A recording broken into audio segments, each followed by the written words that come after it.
నమస్తే, welcome to 3TV. ఒక interesting anecdote చెప్తాను నేను. ఈ మధ్యకాలంలో మన ఓటీటీలలో ఒక భయానకమైన సినిమా వచ్చింది, కిల్. చూడలేదు ఇంకా. కిల్ అని. అది ఒక ట్రైన్లో మొత్తం ఈ బందిపోటు దొంగలకి, ఈ తర్వాత ఈ ఎక్స్ సర్వీస్ మ్యాన్ వీళ్ళు ఉంటారు, వాళ్ళకి చాలా భయానకంగా ఉందంటే దాని తర్వాత మార్కో అని వచ్చింది. మార్కో అయితే ఇంకా కంప్లీట్ బ్లడ్ షెడ్ అనమాట, మొదటి నుంచి చివరి వరకు. నేను మార్కో చూడలేదు, కిల్ చూశాను. సో ఈ మార్కో సినిమాకి సంబంధించి విపరీతమైన బ్లడ్ షెడ్ అంటే నేను ఇంకా చూడలే. కిల్ని దీనికి కంపారిజన్ లేదు. ఇది ఇక నెక్స్ట్ లెవెల్ వయలెన్స్ అనేది ఒక వాస్తవము. దాని మీద సోషల్ మీడియాలో రెండు రకాల అభిప్రాయాలు ఉన్నాయి. ఒకటి, ఇంత హింస చూపిస్తే చూసే సమాజం ఏం కావాలనేది. అయితే ఏంటంటే దాని కౌంటర్ ఏంటంటే రెండు రకాల కౌంటర్. ఒకటి, అది ఏ సర్టిఫికేట్, ఓకే, పిల్లలు చూడకూడదు. సో పిల్లల్ని ఎందుకు తీసుకుపోయి చూపిస్తారు అనేది ఒకటి. It is for adults. ఎందుకు అడల్ట్ అంటే బేసికలీ అది వైలెన్స్ ఉంది కాబట్టి. ఇంకా లెఫ్ట్ రైట్ సెంటర్ చంపడాలు, ఆ చంపడంలో కూడా కొత్త కొత్త టెక్నిక్స్. ఈ చంపడం కూడా ఏంది, వీడు కిల్లర్ కాదు, బేసికలీ తమకు జరిగిన ఒక ఘోర అన్యాయానికి ప్రతీకారం. సో రాను ఏమవుతుందంటే అట్లాంటి వైలెన్స్ చూసి, ఈ వైలెన్స్ అనేది సమాజంలో కూడా ఉన్నది, ఈ వైలెన్స్ జరిగినప్పుడు దాన్ని సమాజం ఎట్లా తీసుకోవాలి, లేకపోతే మనమే యాజ్ ఎన్ ఇండివిజువల్ ఒక వైలెంట్ ఇన్సిడెంట్స్ చూసినప్పుడు, లేకపోతే దానికి బాధ్యులు అయినప్పుడు ఒక్కసారిగా షాక్ తినడం కంటే ఇట్లా జరిగే అవకాశం ఉంది అనే ఒక తెలివిడి, ఒక ఎరుక ఉండాలనేది ఇంకొక ఆర్గ్యుమెంట్. ఇప్పుడు మీరు చెప్తుంటే ఒక వేలాదిగా దున్నపోతుల్ని చంపడము అంటే జనాలకి ప్రిపేర్ చేయడం, మైండ్ మేకప్ చేయడం అనేది. నేను ఒక డాక్టర్తో కూడా మాట్లాడినా. ఈ సైకో అనాలిసిస్ చేసే డాక్టర్స్ ఉంటారు కదా. యాక్చువల్గా ఏమైందంటే విమర్శలు మన సమాజంలో, ముఖ్యంగా సోషల్ మీడియాలో, ఒక విమర్శ పెట్టడానికో లేదా ఒక జడ్జి చేయడానికో ఎవడో ఎక్స్పర్ట్ అయి ఉండక్కర్లే. జస్ట్ ఇక ఒక చూడంగానే వెంటనే స్పాంటేనియస్గా రియాక్షన్ అవ్వడం, రాయడం జరుగుతుంది. అట్లా కాకుండా ఒక ప్రొఫెషనల్ సైకో అనలిస్టు లేదా కొంత అధ్యయనం చేసేవాళ్ళు రాస్తే ఏంటంటే దానికి ఒక బేస్ ఉంటుంది అర్థం చేసుకోవడానికి. సో నాకు ఇప్పుడు ఏమనిపిస్తుందంటే ఈ మార్కో అనే సినిమా ఎట్లా అయితే వైలెన్స్లోని రియాలిటీని ప్రజెంట్ చేసిందో, కృష్ణదేవరాయల ఏంటిది మహానవమి దిబ్బ ఘటన కూడా అదేనేమో, అలాంటిదేనేమో. To prepare. ఇప్పుడు మనం బాహుబలిలో కూడా చూస్తాం ఈ సంఘటన. దున్నపోతుని తల నరకమనంటే హీరో నరకడు, ఇంకో ఆయన నరుకుతాడు. రానా పని చేస్తాడు, కానీ ప్రభాస్ ఆ పని చేయక కత్తి చేతితోటే చేస్తాడు. అప్పుడు అంటారు మాట, సెంటిమెంట్ దెబ్బతింటది, సైనికులు మనోబలం పోతుంది, వాళ్ళు భయపడతారు, ఒక బలి జరగాలని. సో ఆ బలి అనే విషయం పక్కన పెడితే ఇట్లా కొన్ని వేల జంతు బలి అనేది ఆ టైంలో టు ప్రిపేర్ ద పీపుల్. ఎందుకంటే వాళ్ళు నిరంతరం యుద్ధాల్లో ఉండేది. And they are surrounded by not normal people. వాళ్ళేం మామూలు. We need to understand the crux of the situation also and the kind of circumstances the people of Vijayanagara Samarajya is facing. Pathetic condition. వాళ్ళకి అలాంటి రాజు లేకపోతే మోగిన శత్రువులు అసలు మామూలు శత్రువులు కాదు కదా. అండ్ నో వాట్ టాక్టిస్ ఇది. ఒక ఎవరైనా తీస్తే ఒక ఏమో ఇది కాదు, పార్ట్ 1 పార్ట్ 2 10 పార్ట్లు తీయాలి. కృష్ణదేవరాయలు ఇప్పుడు శివాజీకి మనకు సెంట్రల్ ఇండియాలో ఎట్లనో దానికి ఇంకా పెద్ద స్టోరీ ఉన్నది. So Shivaji was not surrounded by so many sultans like Krishnadevaraya. Krishnadevaraya is the only king in entire human history who's been surrounded, ideological surrounding antam kada andi, radicalized surrounding anamata. He is surrounded by highly radicalized people. ఎట్లాంటి వాళ్ళు మీకు బీజాపూర్ సుల్తాను, లేకపోతే ఇక్కడ బహుమని గోల్కొండ నవాబ్ అప్పటికి, తర్వాత వీళ్ళు ఎవరు Bidar, Ahmednagar. Is the most cricket man.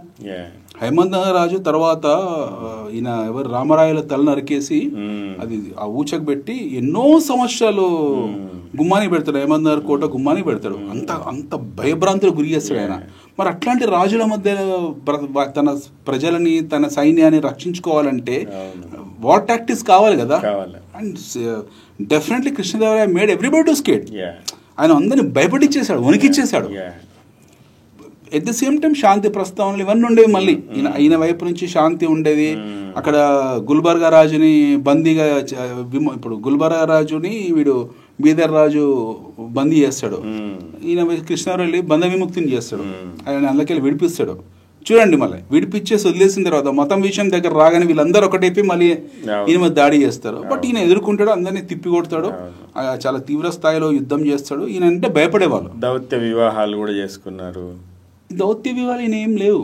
ఈయన చిన్నాదేవి ఈయన రెండు మ్యారేజెస్. పెద్ద ఆమె తిరుమలాదేవి ఎవరైతే ఉన్నారో ఆయన యాదవరాజు వీళ్ళ మామ, అది దౌత్య వివాహం.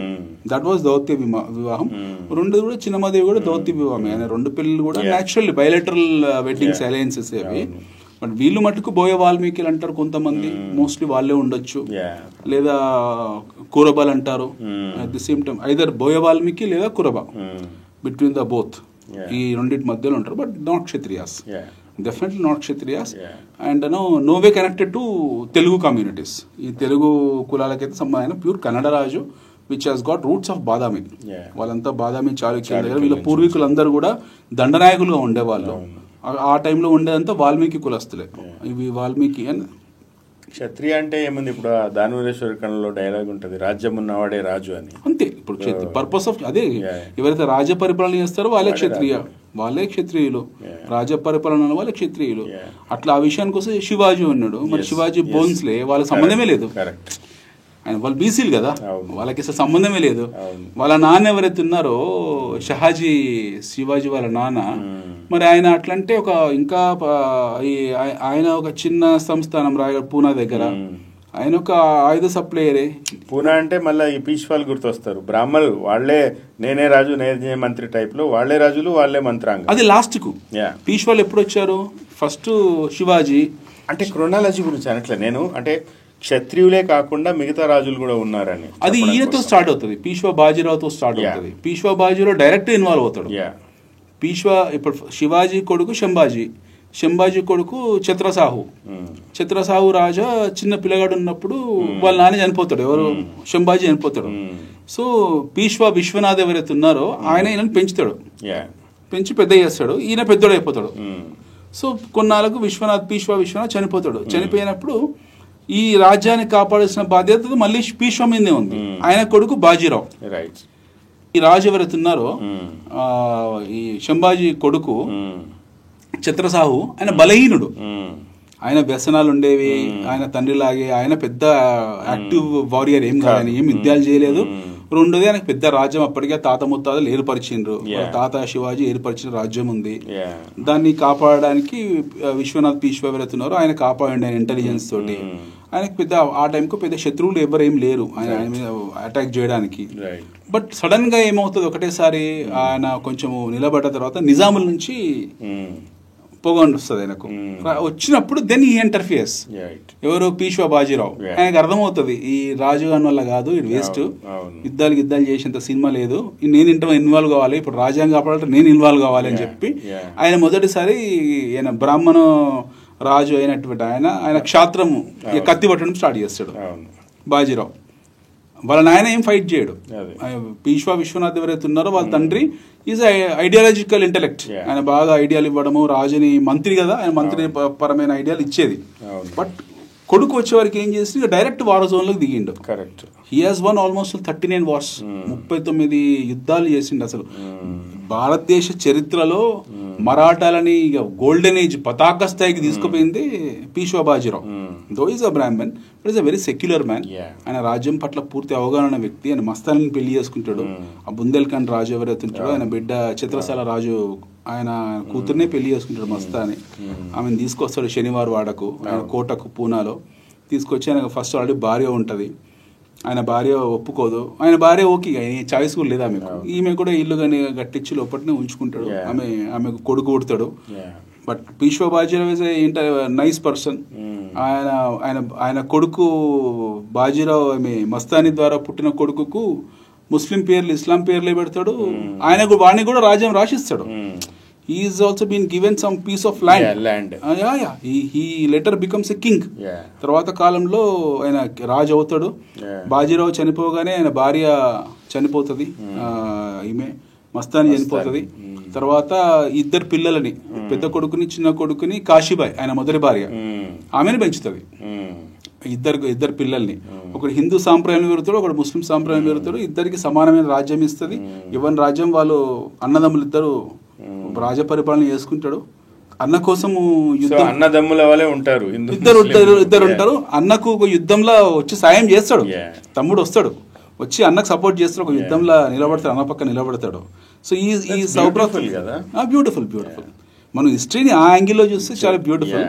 బట్ దీని కొంచెం బ్యాక్గ్రౌండ్ పోతే మళ్ళీ ఇందాక మనం అనుకున్న హంపి విధ్వంసం ఏతుందో ఆఫ్టర్ కృష్ణదేవరాయ చనిపోయిన తర్వాత అలియా రామరాయలు ఆయన రాజ్యం చేపడతాడు. అలియా రామరాయలు ఆయన రాజ్యం చేపట్టి ఆయన అప్పటికి 15-20 ఏళ్ళు 30 ఏళ్ళకి వృద్ధుడు అయిపోతాడు. ఆయన is not a great warrior. ఆయన రాజకాంక్ష పెరిగిపోతుంది. ఇక వీళ్ళందరూ బహుమని సుల్తాన్ ఇవన్నీ కాడు సర్దుకొని వాళ్ళ పని వాళ్ళు చేసుకుంటుంటే ఈయన పోయి అందరిలో ఇంటర్ఫియర్ కావడం స్టార్ట్ చేస్తాడు. Not required at all. అప్పటికి టెక్నాలజీ మారింది, ప్రపంచవ్యాప్తంగా టెక్నాలజీ మారినాయి, ఎత్తులు మారినాయి, టాక్టిక్స్ మారినాయి. Then they infilter his army with their own people. ఈయన ఆర్మీలో ఆయన మనుషులను పెడతారు, మెల్లగా తీసుకొచ్చి పెడతారు. వాళ్ళు ఎప్పటికప్పుడు చెప్తూ ఉంటారు ఇక్కడ పోతున్నాడు, ఏం చేస్తున్నాడు. తర్వాత బీజాపూర్ సుల్తాన్లు వీళ్ళు యుద్ధం కాల్ ఆఫ్ అవుతుంది. యాక్చువల్గా యుద్ధం జరగాల్సింది లింగ్సూర్ దగ్గర, మస్కీన ఊరు ఉంటుంది ఒకటి, ఒక తుంగభద్ర తీరంలో. అక్కడ జరగదు, అది రక్కస తంగిడి పోతుంది. యుద్ధం స్పాట్ మారుతుంది. చరిత్ర పుస్తకాలన్నీ గుర్తొస్తున్నాయి ఇప్పుడు. రక్కస తంగిడి అదే తల్లికోట యుద్ధం. అవును, తల్లికోట యుద్ధము. ఆ రక్కస తంగిడి అని 2 ఊర్ల మధ్య జరుగుతుంది. వీళ్ళందరూ ఎగేసుకుంటూ పోతారు. ఎక్కడి నుండి హంపి నుండి పోతారు, ఈ గ్యాంగ్ అంతా పోతుంది. ఈ విజయనగర సామ్రాజ్యం సైన్యం అందరు పోతారు అక్కడ, ఏనుగులు అశ్వాలు అందరు. కానీ వీళ్ళకు టాక్టిక్స్ తెలియదు. కృష్ణదేవరాయలకు ఇంటెలిజెన్స్ వీళ్ళకి లేదు. స్పై సిస్టమ్ దెబ్బతినది అప్పటికి. వీళ్ళ స్పైలల్లో మొత్తము డబుల్ గేమ్ ఆడడం స్టార్ట్ అవుతుంది. డబుల్ స్పైయింగ్ అంటాం కదా, వాళ్ళ మనుషులు వచ్చి ఇన్వాల్వ్ అయిపోతారు. వాళ్ళ ఆ టైంలో ఏం చేస్తాడు బీజాపూర్ రాజు, ఏం చేస్తాడు, he gets cannon, big cannon. The name of the cannon is Malik-e Maidan. ఒక పెద్ద క్యానన్ తీసుకొస్తారు, దాని పేరు మాలికే మైదాన్. అది చాలా పెద్దది అనమాట. ఆల్మోస్ట్ 15-20 ఫీట్ పొడవు ఉంటుంది. 15-20 ఫీట్ పొడవు ఉంటుంది. అండ్ దాని బరువు కూడా ఆల్మోస్ట్ 80 టన్నులో 100 టన్నుల బరువు. ఈ రోజు కూడా భారతదేశంలో అతిపెద్ద క్యానన్ అదే. It's so huge among us. నేను చూసాను వెళ్ళి, సో బిగ్. ఈ గది కూడా సరిపోద్ది దాన్ని పెట్టడానికి. సో దాని రేంజ్ కూడా ఆల్మోస్ట్ 5-10 మైళ్ళ రేంజ్ దాంది. అంటే ఒక గోలా, ఒక బారూద్ అలా పెట్టి కొడితే ఇక 10 కిలోమీటర్ రేంజ్ పోతుంది. అండ్ దాని అందులో ఉన్న ఎక్స్ప్లోజివ్స్ కూడా చాలా హెవీ డ్యామేజ్ చేస్తాయి. వీళ్ళు రెడీ చేసి పెట్టుకుంటారు పైన. అది ఇక్కడ కాదు, ఎక్కడి నుంచి తయారీ తీసుకొస్తారు దాన్ని. అది ఇంపోర్టెడ్ అనుకుంటారు, లేదా ఇక్కడ తయారు చేసారు మొత్తానికి. ఆ మాలికే మైదాన్ దాని పేరు. అది పెద్ద అది ఉంటుంది, క్యానన్ ఉంటుంది, పిరంగి. ఈ సైన్యం పొంగన అక్కడి నుంచి పేలుస్తారు. ఫస్ట్ దెబ్బకే ఒక ఏనుగు ఫినిష్, ఫస్ట్ షాట్కి ఒక ఏనుగు పోతుంది. వాళ్ళు అంత రేంజ్, వాళ్ళు ఇక్కడికి వచ్చే లోపల సగం సైన్యాన్ని వీళ్ళు చిత్తి చేస్తారు. సగం సైన్యం ఈజ్ ఫినిష్డ్. ఇమీడియట్గా వీళ్ళు ఇన్ఫిల్ట్రేషన్, వీళ్ళు వెనకాల ఉన్న వీళ్ళ ఫుట్ సోల్జర్స్ కాకుండా వెనకాల క్యావలరీలు ఎవరైతే ఉంటారో వాళ్ళ మనుషులు వీళ్ళని చంపుడు స్టార్ట్ చేస్తారు. సైన్యం విచ్ఛిన్నం అయిపోతుంది, అలా కన్ఫ్యూజ్ అయిపోతారు. Then immediately they capture this man alias Ramaraya. They cut there his neck, దాని పోల్కి దాన్ని సకం చేసి ఇంపాలింగ్, ఆయన శరీరాన్ని ఇంపాల్ చేస్తారు. They impale his body there itself and they take the head, goes to straight to Ahmednagar. That is the end of Hampi. అయితే ఈ హంపి తర్వాత దోచబడింది. ఆయన వంశస్థులు సదాశివరాయలు ఎవరు ఉంటారు, ఆయన పరివారాన్ని ఒక 400 ఏనుగుల మీద దొరికిన ఆస్తంతంలో పెట్టుకొని రాజపుత్ర స్త్రీలని, వాళ్ళ కన్యలని, స్త్రీలని, పిల్లలని, పశు వాళ్ళందరినీ అలా ఏనుగుల మీద పెట్టుకొని he goes to Chandragiri fort, అది వాళ్ళదే, తిరుపతి దగ్గర చంద్రగిరి. అక్కడికి వెళ్ళిపోతారు. ఆయన మొత్తం ఖాళీ చేస్తారు. రాత్రి వీళ్ళు శవాలికి ఓడిపోయారని తెలియగానే వీళ్ళందరూ వెళ్ళిపోతారు. వాళ్ళందరూ వస్తారు అక్కడ నుండి హంపిని దోచుకోవడానికి. And they loot Hampi for 100 long years. ఒక రోజు 2 రోజులు కాదు. హంపిని ఏ స్థాయిలో ఉధ్వంసం చేస్తారంటే ఈ రోజు కనపడుతున్న అవశేషాలు 100 years బ్యాక్ దొరికాయి మనకు, అంతే. సో ఈ 1550లోనో 1560లో యుద్ధం జరిగితే ఆల్మోస్ట్ 300 సంవత్సరాలు హంపి అనేది మట్టి దిబ్బల్లో ఒక మొత్తం దుమ్ములో కలిసిపోయింది. తర్వాత బ్రిటిష్ వాళ్ళ తవ్వకాలు జరిగినప్పుడు 19వ శతాబ్దం ఎర్లీ 19th centuryలో వాళ్ళు దాని తవ్వకాలు జరిగితే అప్పుడు ఆ తవ్వకాల్లో బయటకు వచ్చి ఈ చరిత్రంతో బయటకు వచ్చింది. లేకుంటే వాళ్ళు చేసిన విధ్వంసంలో it is finished, it is over. ఆ విధ్వంసంలో హంపి మీద పడి లూటీ జరిగినప్పుడు, విధ్వంసం జరిగినప్పుడు, లేదా కృష్ణదేవరాయ అంటే ఈ విజయనగర సామ్రాజ్య రాజుని కూల్చే పాత్రలో షహాజీ ఉన్నాడు. శివాజీ తండ్రి is also part of it. Right. మనం గ్లోరిఫై చేయాల్సిన అవసరం లేదు. మనం చరిత్రలోకి వెళ్ళి చూడాలి. చరిత్రని మనం నేకెడ్ అయితే చూడాలి. చరిత్రలోనే చూడాలి. Shivaji's father was involved in this. He was also one of the man who was there. అతను కూడా అందులో ఉన్నాడు. ఇది హంపి విధ్వంసంలో బహుమని సుల్తాన్ కు సపోర్ట్ చేస్తుంది, బీజాపూర్ రాజుకు సపోర్ట్ చేస్తుంది. బీజాపూర్ రాజుకు ఆయుధాలని, మనుషులని, జంతువులని, గుర్రాలని సప్లై చేసే వ్యక్తి షాజీ, శివాజీ తండ్రి. సో షాజీ రాజా మనము ఇందాక లంచ్ చేస్తూ మాట్లాడుకున్నాం కదా, ఈవెన్ మోడర్న్ ఏజ్లో పాలకులు, రకరకాల పార్టీల వాళ్ళు సిఐఏకి లేదా కేజీబీలకి ఎట్లా పనిచేస్తారు అనేది. సో ఆయన ఉన్నాడు. బట్ ఈయన ఎవరు, శివాజీ వచ్చేప్పటికి వాజ్ అ టీనేజ్ బాయ్, ఒక 17-18 years టీనేజ్ ఉండేది. But was little away from his father's ideology. ఆయన ఇండిపెండెంట్ స్వరాజ్యం స్థాపించుకోవాలని చెప్పేసి Shivaji started recapturing all the forts. ప్రతి ఫోర్ట్ని కూడా మొదటిసారి భారతదేశంలో గెరిల్లా వార్ టాక్టిక్స్ మొదలుపెట్టింది శివాజీ. అంటే ఈయన కృష్ణదేవరాయలు ఉన్నారు. కృష్ణదేవరాయలది వార్ టాక్టిక్స్, వార్ఫేర్ టాక్టిక్స్ అనేది, ground war tactics, guerrilla war tactics కానీ ground war tactics, spy system అనేది. రెండింటిని పునికిపుచ్చుకొని Shivaji was a man was there in both the perspectives. So ఆయన కోటల్ని, 45 అయిన కోటల్ని ఆక్రమించుకుని మొదలు పెట్టారు. ఆ మౌర్యరాజు కొంకన్ రాజు దగ్గర పోయాడు, మనకి కొట్టాడు, ఆ రాజ్యం బీక్కున్నాడు అక్కడి నుంచి. దాన్ని డైరెక్ట్లీ 2 శత్రులు తయారు చేసుకున్నాడు. ఢిల్లీలో ఔరంగజేబు, ఇక్కడ బహుమని సుల్తాన్. మళ్ళీ బహుమని సుల్తాన్కు ఔరంగజేబ్ పడదు, వీళ్ళు షియాలు, మన సున్నీలు. ఇదో యాంగిల్ ఉంది ఇందులో. But still when it comes to the common enemy, శత్రు మిత్రు అయిపోయి మళ్ళీ శివాజీ మీద అటాక్ ఉంటుంది. అదే టైంలో డక్కెన్ని కంట్రోల్ తీసుకోవడం కోసము ఔరంగజేబు హైదరాబాద్కి వస్తాడు. హైదరాబాద్కి వచ్చి హైదరాబాద్ ఊచకోతకు వస్తాడు.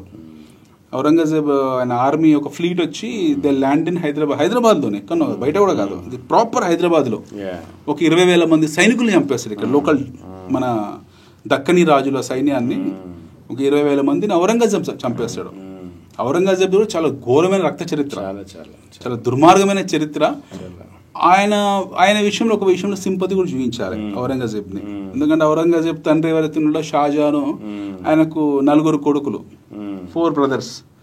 ఈ 4 brothersలో పెద్దోడు దారాసిక్కో, ఎల్డర్ సన్. నెక్స్ట్ వచ్చి మురాద్, మూడోవాడు ఎవడో ఉంటాడు, 4వోడు చిన్నోడు ఔరంగజేబు. పెద్దోడు అంటే తండ్రికి చాలా ప్రేమ.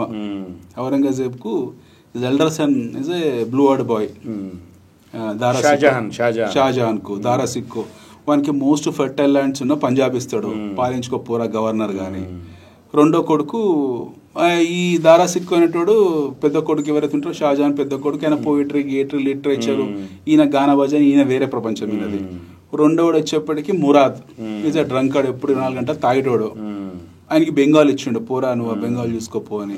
మూడో కొడుకు వచ్చేప్పటికి వాడు పేరు గుర్తు రావట్లేదు, వాడికి గుజరాత్ ఇస్తాడు. వాడు ఉమనైజర్, వాడి హారంలో 10,000 మంది అమ్మాయిలు ఉండేది, కోకోబీన్స్ ఉండే వాళ్ళందరూ కూడా.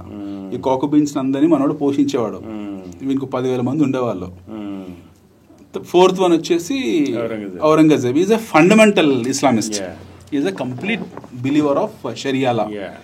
చాలా సిస్టమేటిక్ పర్సన్. Yeah. తండ్రికి కొడుకు అంటే భయం. Yeah. ఇది ఇంత ఫండమెంటలిస్ట్ ఉన్నాడు, వీటితో నాకు ఎప్పటికైనా థ్రెట్ ఉంటుందని చెప్పి కొడుకుని బలహీనపరచడం కోసం ఏం చేస్తాడు, either you go to Kabul and get me Afghanistan or you go to Deccan or get me Nizam. So ఈ రెండు ఏదో జై అని చెప్పేసి కొన్నాళ్ళు కాబూల్ పంపిస్తాడు, కొన్నాళ్ళు దక్కన్ పంపిస్తాడు.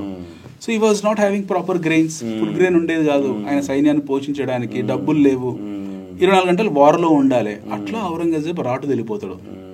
తెలిపోయి ఇక తండ్రికి మోస్ట్ ఫేవరెట్ కొడుకు ఎవడైతున్నాడో దారా సిక్కో వాడిని లేపాలి అని అంటే ఇంకో అన్నతోటి చేతులు కలపాలి. మురాద్ ఎవడైతుండో బెంగాల్లో వానితో చేతులు కలిపి తాగుబోతూ చెప్తాడు, అరే ఇద్దరం కలిపి వాడిని లేపేస్తే పెద్దోడిని నువ్వు రాజు అవుతావు, నేను మక్కా మదీనా వెళ్ళిపోతా, నేను నాకు స్పిరిచువల్ ప్రపంచం నాది, నీకు తెలుసు కదా నా సంగతి అని చెప్పేసి వీంతో చేతులు లేపి పెద్దోని లేపేస్తాడు. పెద్దోని లేపిన దాంట్లో మూడో అన్నతో చెప్తాడు, అరే వాడిని వీడు లేపిండ్రా, వీడు నీకు కూడా డేంజరు, నా తర్వాత సక్సెస్ నువ్వే కాబట్టి అని చెప్పి వీటితో చేతులు కలిపి బాణి లేపేస్తాడు. ఆ మిగిలినని ఈయన చంపేస్తాడు. చంపేసి ఈ finishes entire family.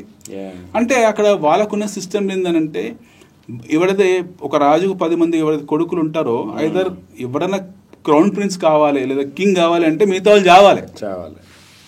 Same thing happen with Shahjahan తండ్రి ఎవడైతే ఉన్నాడో సలీం, జహాంగీర్ అదే చేసిండు. జహాంగీర్ తన కొడుకులు చంపుతాడు, he kills all his sons. Shahjahan తప్పిస్తే షాజహాన్ని పీఠం ఎక్కించడం కోసం he kills almost all his sons. So Shahjahan కూడా ఏం చేస్తాడు, తండ్రిని బంధించాడు. తర్వాత వాళ్ళు మొత్తం బ్లడ్ హిస్టరీ వాళ్ళది. షాజహాన్కి అదే గతి పడుతుంది. బట్ వేరే Aurangzeb he lives for 92 years.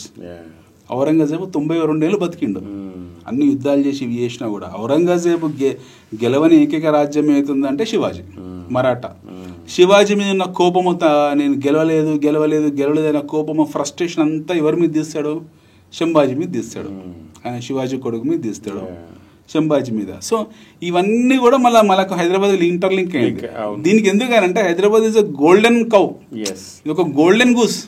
మొదటి నుంచి ఢిల్లీకి కానివ్వండి, ఇటు బహుమనులకు కావనండి, పైన వాళ్ళు ఎవరికైనా సరే Hyderabad is the most golden goose. దానికి కారణం ఏంటంటే హైదరాబాద్ను we were forget about pearls and అలా తర్వాత వచ్చినాయి, we were for diamond trade. హైదరాబాద్లో వజ్రాలు దొరికేవి. హైదరాబాద్ సంస్థానం పెద్దది, అటు కర్నూలు వరకు ఉంది, కింద అనంతపురం వరకు ఉంది, ఇటు బళ్ళారి వరకు ఉంది, ఇటు కృష్ణా నది పరివాహకం ఉంది. ఈ డక్కన్ ప్లాట్ అవుతుందో మన సుల్తాను చాలా పెద్దది, కొంచెం ఆంధ్ర ఉంది, కొంచెం రాయలసీమ ఉంది. సో ఈ కృష్ణా గోదావరి తుంగభద్ర పరివాహక ప్రాంతంలో ఉన్న పంట చేలుల్లో, లేకపోతే మనకు హట్టి గోల్డ్ మైన్ ఉండేది పక్కనే, ఇప్పుడు కర్ణాటకలో ఉంది. మన దగ్గర బంగారం నిల్వలు ఉండేవి, ఎక్కడ పడితే అక్కడ వజ్రాలు దొరికేవి. So they were looking at for the precious stones. ఇక్కడ ఫర్టైల్ ల్యాండ్స్ కోసం కాదు, భూముల కోసం కాదు, వాళ్ళకి డైమండ్స్ కావాలి. సో దీన్ని కబ్జా చేసుకోవడానికి అసలు ఎన్ని యుద్ధాలు, హైదరాబాద్ మీద ఎన్ని దాడులు. సో ఈ దాడులు, యుద్ధాలు, ఈ గొడవలు, ఇది నలిగిపోయిన నగరం. ఇది మామూలుగా నలగలేదు హైదరాబాద్, చాలా ఘోరంగా నలిగిపోయింది. మన తాత ముత్తాతలు ఎవరైతే ఉంటారో వాళ్ళందరూ నలిగిపోయి హింసలకు గురయ్యి, హత్యలకు గురయ్యి, వీళ్ళన్నీ జరిగిన తర్వాత మనం బయటకు వచ్చినాం యాజ్ అ బై ప్రోడక్ట్గా. సో ఒక ఘనమైన హిస్టరీ ఉంది. దాదాపు మన 500 yearsలో ఎన్ని ఒడిదుడుకులు, ఎన్ని యుద్ధాలు. హైదరాబాద్ మహానగరం. అయితే మనము ఫుడ్ దగ్గర నుంచి పండగలు, కల్చరు, ఆ కల్చర్ ఎందుకు వచ్చింది, పండగల వెనకాల దానికి సంబంధించిన అప్పటి సామాజిక పరిస్థితులు అవి ఎట్లా డ్రైవ్ చేస్తాయి, తర్వాత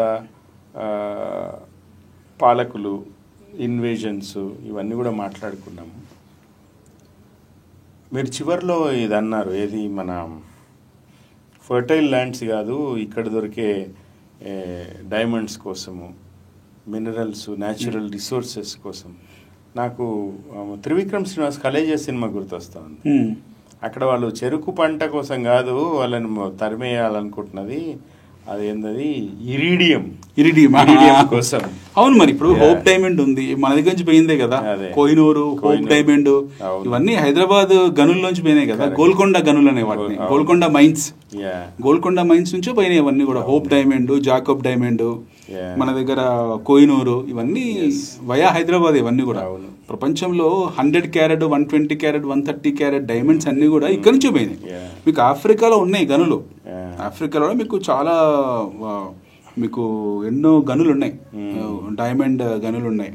కింబర్లీ ఇలాంటివి కొన్ని ఉన్నాయి. కింబర్లీ సౌత్ ఆఫ్రికాలో కింబర్లీ వజ్రాల గనులు ఉన్నాయి. కానీ అన్ని 10 క్యారెట్ 5 క్యారెట్ హైయెస్ట్ 20 క్యారెట్ రావచ్చేమో. But they never experienced excavating something 100 carat or 150 carat. అవన్నీ దొరకలేదు, అవన్నీ మన దగ్గర దొరికినాయి. గోల్కొండ ట్రెజరీలు దొరికినాయి. గోల్కొండ మైన్స్ లోనే మీకు హోప్ డైమండ్, పెద్ద పెద్ద డైమండ్స్ అన్ని 50 క్యారెట్ 60 క్యారెట్ 100 క్యారెట్ 200 క్యారెట్. ఈ రోజు ప్రపంచంలో విశ్వవిఖ్యాత వజ్రాలన్నీ కూడా మన దగ్గర నుంచి ఉండేది. మన చివరి నిజాం రాజు దగ్గర పేపర్ వెయిట్ డైమండ్ కదా, 50-60 క్యారెట్ల డైమండ్ అనే పేపర్ వెయిట్ కింద పెట్టుకుంటూ. ఎలిజబెత్ రాణి ఆమె కిరీటంలోనే మన డైమండ్లు ఉన్నాయి. ఇప్పుడు మీకు బకింగ్హామ్ ప్యాలెస్ సగం డైమండ్స్ హైదరాబాద్ డైమండ్స్ ఉంటాయి. సో ఈవెన్ బ్రిటిషర్స్ కూడా they were not looking at Indian, మన అందరం ఏ ఎర్రచందనం కోసమో లేకపోతే ఏ బొగ్గు గనుల కోసం, వాళ్ళు they are hardly bothered about all this. They were clearly focusing. 2 mines ఉన్నాయి, ఒకటి హట్టి మైన్స్ ఇక్కడ, ఇంకోటి కోలార్ మైన్స్ మన కర్ణాటక బెంగళూరు దగ్గర ఉన్న కోలార్ మైన్స్, ఇక్కడ హట్టి మైన్స్ తొప్పేసిన వాళ్ళు. They excavated complete gold, almost 99% gold ని ఇండియా నుంచి వాళ్ళు ఎక్స్కవేట్ చేస్తుంది. దానికి అన్ఆడిటెడ్ అకౌంట్ అది, ఎంత ఎక్స్కవేట్ చేసినా మనకు తెలియదు. Kolar happen to be the largest gold mine in the world అంటది. ప్రపంచంలో అతిపెద్ద గోల్డ్ మైన్ కోలారే. కోలార్ నుంచి కొన్ని 100 టన్నులు వాళ్ళు లాగేసిండ్రు. At the same time diamonds కూడా they had separate teams of excavators. వాళ్ళు ఆ టీమ్స్ అందరూ కూడా ఈ కృష్ణానది పరివాహక ప్రాంతంలో, తుంగభద్ర నది ప్రవాహకంలో అటు కింద ఎక్కడ పడితే అక్కడ వాళ్ళ టీమ్స్ వచ్చిండ్రు. వాళ్ళంతా కూడా వజ్రాలని సేకరించుకుని పంపించేసుకున్నారు.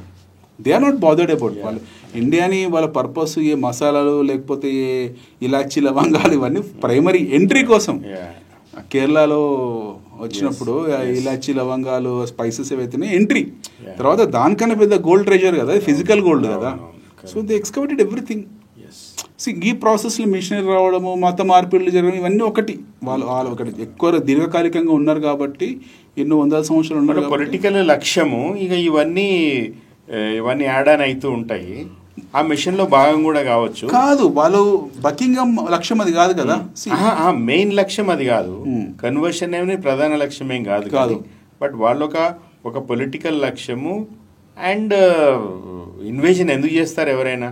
మనం వైకింగ్స్ లాంటివి చూసినాం. ఎందుకు చేస్తారు? ఇన్వేజన్ చేసి మొత్తం అక్కడ ఉన్న స్విండిల్ చేయడానికి చేస్తారు. స్విండ్లింగ్, బేసికలీ స్విండ్లింగే, క్లియర్ స్విండ్లింగ్. దాంట్లో భాగం ఏంటంటే ఇప్పుడు వాళ్ళు ఇక్కడికి వస్తారు, ఇక్కడ నివసిస్తారు, తరతరాలుగా నివసిస్తారు, పెళ్లిళ్ళు చేసుకుంటారు, కొంతమంది ఇక్కడే సెటిల్ అవుతారు. ఇప్పుడు ఇన్వేడర్స్, బ్రిటిష్ వాళ్ళ ఇన్వేషన్ ఒక రకంగా, ముస్లింల ఇన్వేషన్ భారతదేశంలో ఒక రకంగా. వాళ్ళు వచ్చారు, ఇక్కడ ఈ దేశాన్ని తమ ల్యాండ్ గా చేసుకున్నారు, ఇక్కడే ఉండిపోయారు, ఇక్కడే పెళ్లిళ్ళు చేసుకున్నారు. ఇంక వాళ్ళు ఎక్కడికి పోరు. తెల్లవాళ్ళు అట్లా కాదు కదా, వచ్చారు, స్విండిల్ చేసుకున్నారు, వెళ్ళిపోయారు. వాళ్ళ ఇంటెన్షన్ ఇప్పుడు ఆఫ్రికాకి వెళ్ళినా, భారతదేశం వెళ్ళినా, ఎక్కడికి వెళ్ళినా సరే వాళ్ళ ఇంటెన్షన్ అంటే, ఇంటెన్షన్ ఆఫ్ ది కింగ్ వేరు, కింగ్డమ్ వేరు. Kingdom is part of king. మనము రాజ్యము, రాజు రెండు చూడాలి. రాజ్యం అనేది రాజులో ఒక భాగం. రాజు అనేటోడు రాజ్యం కన్నా విశాలమైన వ్యక్తి. రాజు, బకింగ్హామ్ ప్యాలెస్ ఒక రాజు, ఎవరో జార్జో, విక్టోరియా అనే ఎవరో ఒకడు, ఒక రాజు, ఒక రాణి ఎవరో ఒకరు. వీడి ఎండ్ ఇన్ మైండ్ ఏంది? భారతదేశంలో చాలా ఖనిజాలు ఉన్నాయి, భారతదేశంలో ఎన్నో సహజ వనరులు ఉన్నాయి, ఇది ఎంత పీక్కోవాలి అది పీకేసుకోవాలి, దోపిడీ చేసేయాలి, ఎక్స్కవేషన్ చేసుకొని వెళ్ళిపోవాలి. ఒక టీంను పంపిస్తారు. ఇక టీంల కవులు ఉంటారు, కవయిత్రులు ఉంటారు, మత మార్పిడి చేసే వాళ్ళు ఉంటారు, చర్చిలు, ప్రీస్టులు అందరు వచ్చి ఇవన్ పనాడు చేసుకుంటూ పోతుంటారు. అసలు లక్ష్యము రాజు లక్ష్యం అది కాదు. రాజు లక్ష్యం ఏంటంటే దోపిడీ చేసుకుని వెళ్ళిపోవాలి. దానికి ఒక మార్గం కావాలి, దోపిడీకి మార్గం కావాలి. ఆ దోపిడీ మార్గం ఏంది? ఇప్పుడు ఆలి మోటార్ సైకిల్ పోయి బిదర్లో ఇసుక చల్లడానికి కాదు, బైక్ లో ఇక పోలీసు చెక్ బాయించడానికి వాడు ఇసుకని పట్టుకొని పోతాడు. సిమిలర్లీ వాళ్ళు ఇక్కడికి వచ్చిన పర్పస్, సౌత్ ఆఫ్రికా వెళ్ళిండ్రు, వాళ్ళకు ఒక మార్గం కావాలి. ఇప్పుడు భారతదేశంలో ప్రజలు తెలివైన వాళ్ళు, చదువుకున్న వాళ్ళు, ఆ కాలంలోనే వాళ్ళని విచ్ఛిన్నం చేయాలి. ఎందుకంటే వాళ్ళ మైండ్ డైవర్షన్ చేసి వాళ్ళ ఎండ్ ఇన్ మైండ్ ఏదవుతుందో అది ఇంప్లిమెంట్ చేయాలి.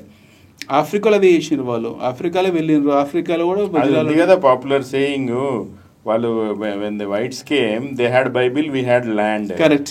So we got the Bible, they got the land. Finish. అంతే ఆ పని చేసుకుని వెళ్ళిపోయినారు వాళ్ళు. They came with the purpose, they complete the mission and they left. మన అయిపోయింది. ఇప్పుడు ఖిల్జీలు వచ్చిండ్రు. ఖిల్జీలు వీళ్ళు ఎవరైతే ఉన్నారో వాడు మన దేశం మీద దండయాత్ర చేసిన నాదిర్ షా కానీ, లేకపోతే ఖిల్జీలు కానీ, అలావుద్దీన్ ఖిల్జీ, తర్వాత గజనవి ఇస్ గజ దొంగ. గజనవి రాజు కాదు, వాడు ఎక్కడో కాందార్లో ఉన్నాడు. కాందార్లో ఉండి వాడి ఇంటెన్షన్ ఏంది, వెరీ సింపుల్, గజ దొంగ. మనకి చాలా క్లారిటీ ఉంది. అసలు ఎంత బ్యూటిఫుల్ దొంగ, మనం అడ్మైర్ చేస్తాను నేను. ఐ రియలీ లైక్ దట్ చిలిపి దొంగ మన గజనవి. వాడు ఎంత బద్మాష్ అంటే వాడి ఎండ్ ఇన్ మైండ్ క్లియర్. నాకు భారతదేశం రాజ్యం వద్దు, రాజ పరిపాలన వద్దు, ఏమొద్దు, అక్కడ సంపద కావాలి. వచ్చేది డైరెక్ట్ గజని. ఎక్కడికి వచ్చేది, use to come only to Somnath. వేరే ఎక్కడ పోతుండే, గుజరాత్లో సోమనాథ్కి వస్తుండే. తెలుసు గుజరాత్లో పెద్ద పెద్ద సేట్లు ఉన్నారు, వీళ్ళ దగ్గర బాగా దౌలత్ ఉంది, బాగా పైసలు ఉన్నాయి, డబ్బులు ఉన్నాయి, వీళ్ళు గుళ్ళ మీద బాగా ఖర్చు పెడతారు. అండ్ వీళ్ళ ట్రెజర్ అంతా తీసుకొని గుళ్ళనే పెడతారు. వీళ్ళు దేవునికి ఎక్కువ దానాలు చేస్తారు. సో సోమనాథ్ టెంపుల్ అవుతుందో ఆ ఆలయంలో చుట్టూ, గుజరాత్లో ఉంది, బాగా బలిసిన సూరత్ వజ్రాల వ్యాపారాలు ఉన్నారు, లేకపోతే బట్టల వ్యాపారాలు ఉన్నారు, ఎన్నో రకాల వ్యాపారస్తులు ఉన్నారు. వీళ్ళు ఎగుమతిదారులు, దిగుమతిదారులు, ఇలా చాలా పైసలు ఉన్నాయి. వీళ్ళు ఏం చేస్తారు, వచ్చిన పైసలు తీసుకొని దేవునికి దానాలు ఇస్తున్నారు, లేకపోతే దేవుని గుళ్ళలో పెడుతున్నారు. అంటే సింపుల్ టార్గెట్. టక్కున వస్తుండే చీకట్ల, ఫాస్ట్గా వచ్చేది, సోమనాథ్ ఆలయం పడేది, దోపిడీ చేసి వెళ్ళిపోతుండే. మళ్ళీ ఇక్కడ ఉన్న అందరూ గుడిని పునర్నిర్మించి మళ్ళీ లోపల అన్ని మళ్ళీ వజ్ర వేడిలు అన్ని పేర్చగానే మళ్ళీ ఇన్ఫర్మేషన్ పోయేది వానికి.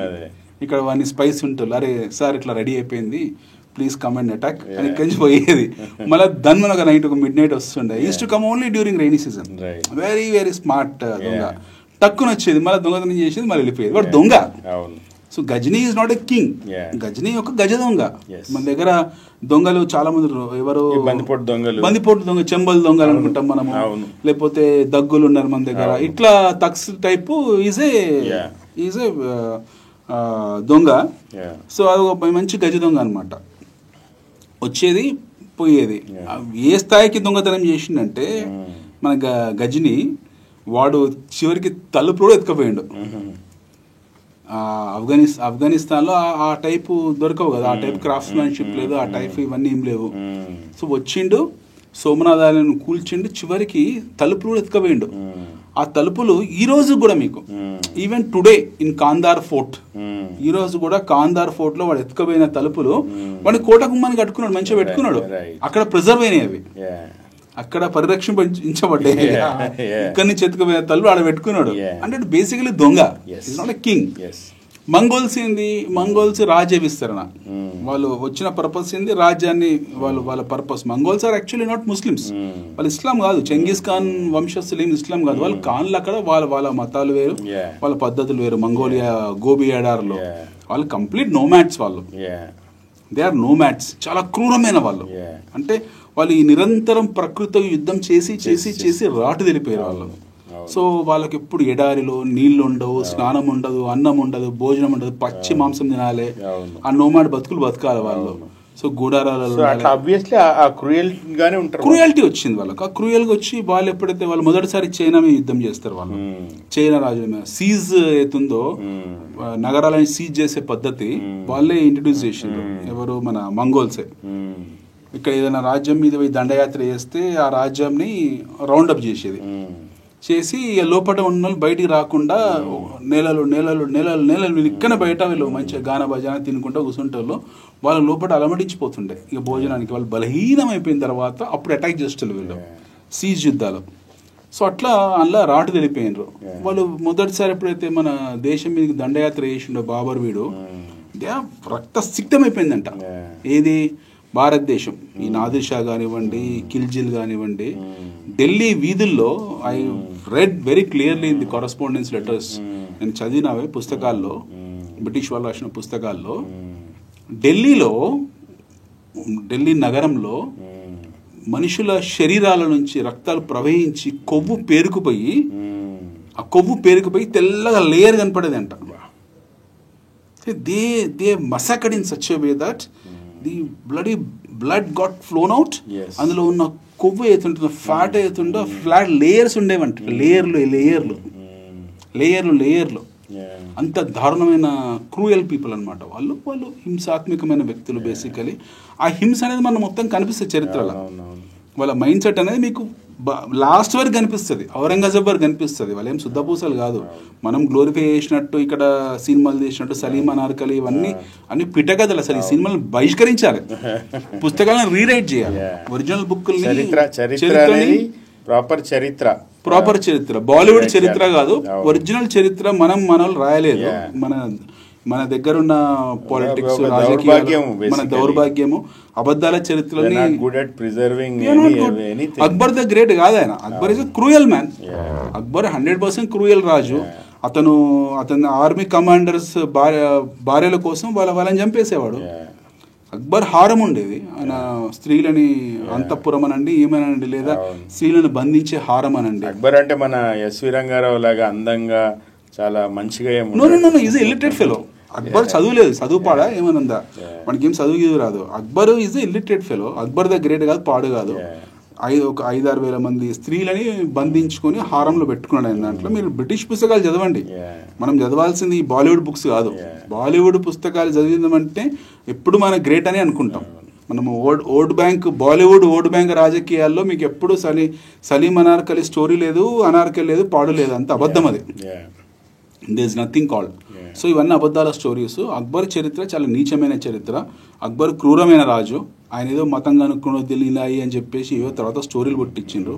అక్బర్ది కూడా ఆయన అక్బరు, బీర్బలు, ఆయనకు సపరేట్ ఆయన ఉండే, ఆయన చరిత్ర రాష్ట్ర ఆయన పేరేం పేరు ఉంది. ఆయన అన్ని రాష్ట్రాలు ఎట్లా రాస్తారు, పైసలు ఇచ్చి రాయించుకుంటే గొప్పనే రాస్తారు. నా కోసం చరిత్ర అంటే నేను రాముడు, భీముడు, పురుషుడు అని రాస్తారు. తెలిసినవాడు రాజు, వాడు రాసిన చరిత్ర వాళ్ళు రాయించుకుంటారు. చరిత్ర లేవు. So Akbar is a very cruel king. Akbar కన్నా క్రూయల్ అక్బర్ కొడుకు షాజహాన్, సలీం వాడి పేరు, వాడు ఇంకా క్రూయల్. వాన్ కన్నా క్రూయల్ షాజహాన్. షాజహాన్ బిడ్డల పెళ్లి చేయడం, ఔరంగజేబ్ కూడా బిడ్డల పెళ్లి చేయడం. They never perform the daughters wedding. మీరు హిస్టరీ చూస్తే అర్థమవుతుంది. ఔరంగజేబ్ వెంటే హెడ్. ఔరంగజేబ్ 2 బిడ్డలు అవుతుండ్రో, చాలా మంచి అమ్మాయిలు వాళ్ళు. They are great writers, poets, మంచి గొప్ప పోయెట్లు. ఇక ఏం చేస్తారు, తండ్రి బంధించి పెళ్లి పెటాకులు లేకుండా ఇంట్లో కూర్చోబెడితే ఏం చేస్తారు పాపం వాళ్ళు మాత్రం. ఇక వాళ్ళు పోయిటరీ రాసుకుంటూ కూర్చుంటారు. షాజహాన్ బిడ్డ జహనారా ఆమె పేరు. ఆమె కూడా ఏం పెళ్లి చేయలే, ఆమె కూడా పెళ్లి చేయలేదు జహనారాకు. ఆమె కూడా కవిత్రి అయిపోయింది. So they never perform their daughters weddings. అంటే వాళ్ళు ఏ టైప్ మెంటాలిటీ అర్థం చేసుకోవాలి. మరి వాళ్ళ పాలన ఎట్లుంటది? మనం ఏం చేద్దామంటే ఈ ఇప్పుడు దాకా మనము ఈ ఫుడ్ దగ్గర మొదలుపెట్టి పండుగలు, కల్చరు, తర్వాత యుద్ధాలు, హైదరాబాద్ రిసోర్సెస్, తర్వాత ఇన్వేడర్స్ వాళ్ళు ఏ లక్ష్యంతో వస్తారు అనేది మాట్లాడుకున్నాము. తర్వాత ఎపిసోడ్స్లో మన దగ్గరికి వచ్చిన తెల్లవాళ్ళు మన స్థానిక సంస్కృతిని ఎట్లా విధ్వంసం చేసిరు అంటే, ఇప్పుడు ఔరంగజేబ్ లాంటి వాళ్ళు వాళ్ళ విధ్వంసం వేరే, అవును, ఒక ఫిజికల్ విధ్వంసం. బట్ వీళ్ళు అంటే మన వెస్ట్రన్ కల్చర్ వచ్చి భారతదేశ కల్చర్ అనేది చాలా తక్కువ. అంటే భారతీయులందరూ ఒక ఆత్మ న్యూనతలో పడడము, వెస్ట్ అనేది గొప్ప, వెస్ట్లోని లిటరేచర్ కానీ, వెస్ట్లోని ఇన్వేజన్, మన డిస్కవరీస్, ఇన్వెన్షన్స్ కానీ అవి చాలా గొప్ప, భారతదేశంలో ఏమీ లేదు మొదటి నుంచి కూడా అనే ఒక ఆత్మ న్యూనతలోకి భారత సమాజాన్ని ఎట్లా పడవేసారు, దాని ఫలితాలు మనం ఈరోజు ఎట్లా అనుభవిస్తున్నాము అనేది మనము వచ్చే ఎపిసోడ్లో మాట్లాడుకుందాం. ఈ వరుసగా ఐ థింక్ ఇంకా చాలా ఎపిసోడ్స్ ఈ మొత్తం చరిత్ర అంతా కూడా మనం 3TV ప్రేక్షకులకి అందిద్దాం. హైదరాబాద్లో ఉన్న నానా జాతి సమ్మేళనము, ఎస్, మా దగ్గరికి పార్సీలు ఎట్లు వచ్చారు, బోరాస్ ఎట్లు వచ్చారు, ఇథోపియన్స్, చాలా ఉన్నాయి. అన్నీ మాట్లాడదాం రాబోయే ఎపిసోడ్స్లో మాట్లాడదాం. Keep watching 3TV.